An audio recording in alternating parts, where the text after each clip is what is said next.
Hi all, welcome back. అందరికీ నమస్కారం. ఈ వీడియోలో మనం డైరెక్టర్ త్రివిక్రమ్ శ్రీనివాస్ గారి డైరెక్షన్లో సమంత గారు నటించిన సినిమా లిస్ట్ చూద్దాం. సమంత గారి హీరోయిన్గా త్రివిక్రమ్ శ్రీనివాస్ గారి డైరెక్షన్లో వచ్చిన ఫస్ట్ మూవీ అత్తారింటికి దారేది. ఈ సినిమా 27 సెప్టెంబర్ 2013లో రిలీజ్ అయింది.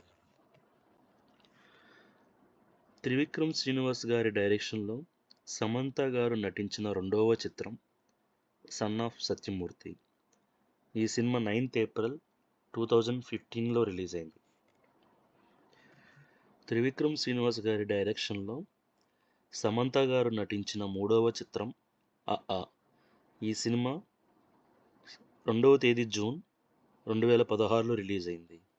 ఇప్పటి వరకు సమంత గారు త్రివిక్రమ్ శ్రీనివాస్ గారి డైరెక్షన్లో 3 సినిమాల్లో నటించారు. 1 Attarintiki Daredi, 2 son of Satyamurthy, 3 a. Thank you for watching. మరిన్ని తెలుగు సినిమాల విశేషాల కోసం please like and subscribe the channel. Thank you.